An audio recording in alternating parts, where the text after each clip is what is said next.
Welcome to the Economy Magazine. I'm Benjamin Chong Alfares with the top reports from the global economy. Today's magazine, we focus on corruption worldwide. India's Arvind Kejriwal still serves as a symbol of anti-corruption in Indian elections. And Transparency International finds worldwide corruption might be taken more seriously. We start in Israel, where former Israeli Prime Minister Ehud Olmert got sentenced to 6 years in jail for taking bribes. The judge found Olmert guilty of 2 bribery charges in a real estate deal that took place during his time as mayor of Jerusalem. The corruption allegations that surfaced a few years ago forced Olmert's resignation as prime minister in 2008.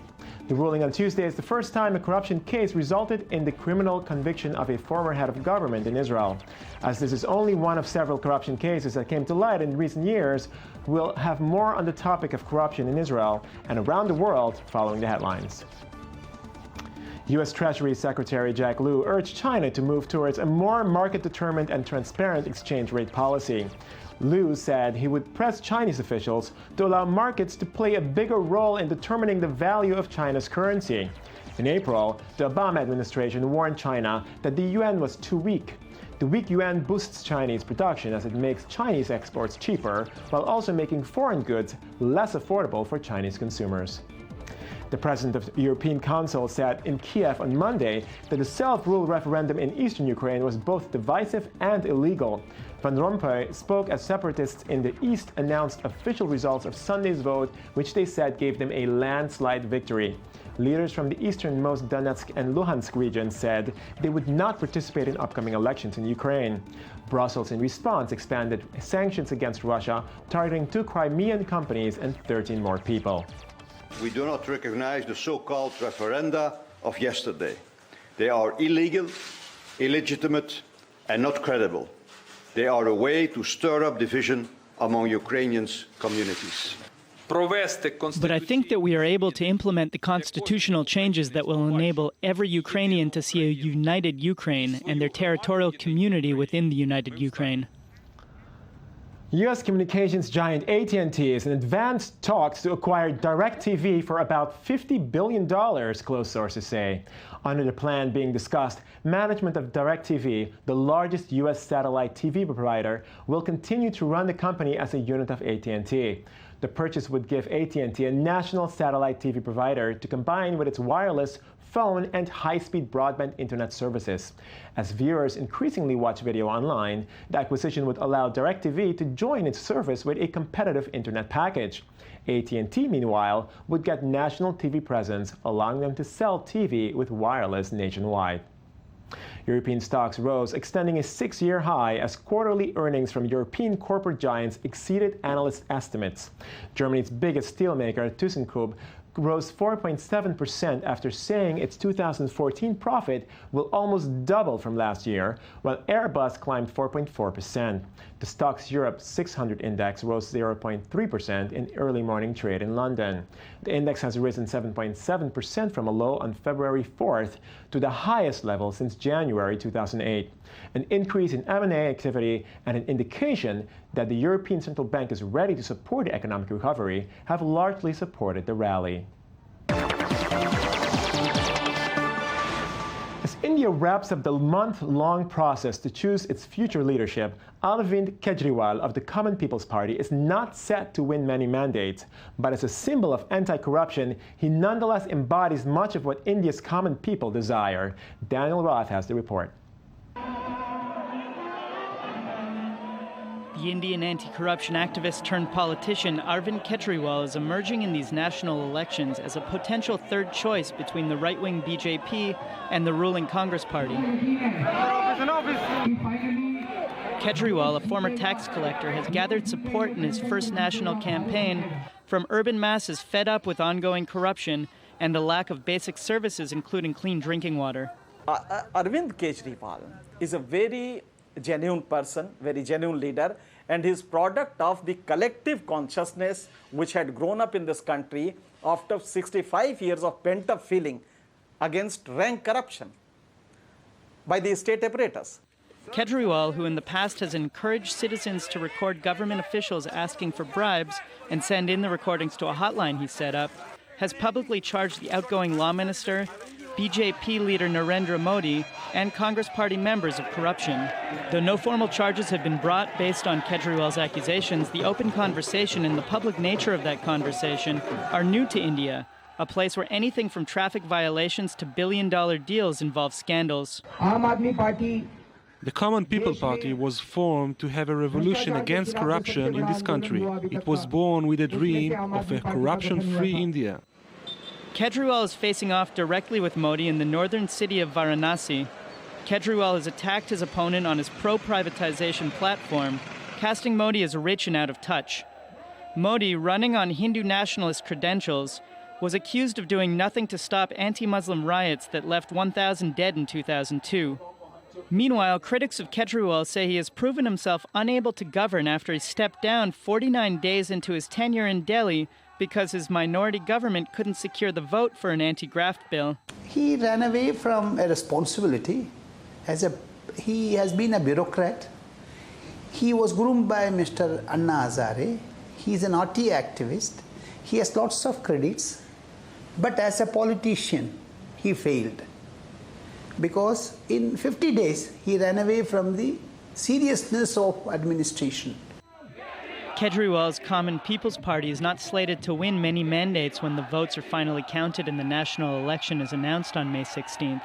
Still, there seems to be a clear and present desire from many in India for a shift in the way business is done in the country of 1.2 billion. Lack of transparency is a global problem, but according to Transparency International's annual Corruption Perceptions Index, there might be a gradual trend of improvement as corruption is taken more seriously. More in this story. Former Israeli Prime Minister Ehud Olmert was sentenced Wednesday morning to 6 years in prison for taking bribes in what has become Israel's biggest corruption case in its 66-year history. Israel ranked 36th out of 177 countries in the world in Transparency International's annual Corruption Perceptions Index for last year. When the verdict was handed down over a month ago, it sent a shockwave through the halls of power. This day is a milestone for public life in the State of Israel. The court had said loud and clear, enough contamination and enough authority corruption. The result and the court's decision are the proof that the antibodies of Israeli society are still active. Somalia, Afghanistan, and North Korea rank at the bottom of the index, but problems abound worldwide, from South Africa, which just re-elected the ANC with charges hanging over its head, to Pakistan, where thousands rallied in recent days against alleged elections rigging. Overall, the average score is 43 out of 100. Now, if you imagine a class test at a school and the average exam results was 43%, that would be an overall fail. There is some good news, and we start to see some improvement in Greece. There's a perception that corruption perhaps is starting to be taken seriously. There have been some prosecutions in the last year. Myanmar as well, I mean, after decades of military rule, seems to be opening up a bit. And there is change afoot. In Romania, tours now take visitors to the homes of politicians convicted of bribery charges. It's a place where 1,000 public officials were sentenced for corruption last year. I believe in a clean system, and I think that's starting here. Maybe our generation won't see the improvements, but the next one will, and that's the most important thing. Though the relationship between power and personal gain is well documented and all too common, it is clear that where there is a will to curb power abuses, there is a way. And we're joined now by I-24 News journalist Daniel Roth for some more corruption talk. So Daniel, on the topic of corruption, thanks for joining us. It's crazy. 6 years in prison. Ehud Olmert. It's a big deal. Who thought it would have happened, right? Yeah, and I've heard people say, I'm surprised that anything happened at all. And other people are saying, well, the guy should have been sentenced to 20 years, so maybe he could spend 10. Most people expect he'll be out in 2 or 3, but 6-year sentence is no small deal for a former head of state. Of course, it's a big deal. I mean, taking bribery is not a small deal either. Right. And, this, as we've been sort of alluding to all day today, it's not an Israeli problem, it's a global problem. Indeed, and, as you said before, the World Transparency Index from 2013, if we can get that up here, we'll see that you know, here we can see the red is the most corrupt areas. The darker red, the worse it is. Right. And you know, you can see it's not really so surprising. You've got places like Canada and Scandinavia, stable democratic systems. Canada, go ahead. Sell Canada, of again. course. Of course, yeah. Of course, Canada. Oh, please. It's not so surprising. Former Soviet bloc countries that have cultures of, corruption, and nepotism, etc. Yeah, like ingrained in the system. Right. And if you look, there's a few outliers, though. For example, in the continent of Africa, most of the countries are deep red or light red. But then you have Botswana here, which is this outlier on the continent. And the key there is that they really use the diamond industry. Well, a few things. One, they use the diamond industry to create a sort of middle income in the global sense country. Right. And they've got a long-standing history of democracy, longest standing in the region. Right. And the other key is that it's a very arid climate and it's not very populated country, so it's a little easier to manage is what a lot of analysts say. But nevertheless, it's an outlier in this area. Also, Uruguay is known as the Switzerland of South America because it has a history of being stable. And the key thing that you kind of get from this map is that basically stability and democracy and sort of democratic systems are the key to the perception of less corruption. Now, they call it the perception because obviously they can't say this is or isn't corrupt, because in a place like Canada or the US or Scandinavia, it's perceived as less corrupt because they have these ingrained democratic systems and transparent systems that people see as working, but may not always be working. Okay. The difference being that nobody has any illusions in the dark red places. Right. We could continue talking about this map, but what else about corruption can we discuss here? So the Washington Post had this interesting piece. Senior associate at the Carnegie Endowment for International Peace came out with a study that basically said that extremism is rooted in corruption. Okay. The countries with the most corrupt regimes, from Nigeria to Afghanistan, also are the countries dealing with the most extremist insurgencies.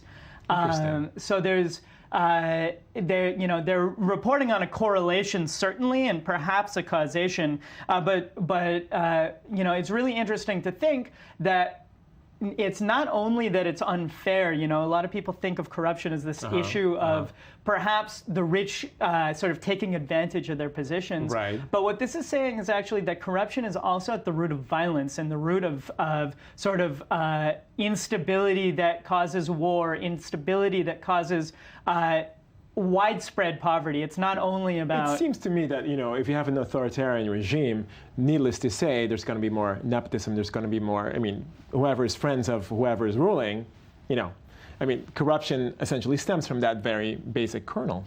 Right, and so what it's saying is essentially as the corruption is both based in and causes power to gather, and extremism may be a response to that.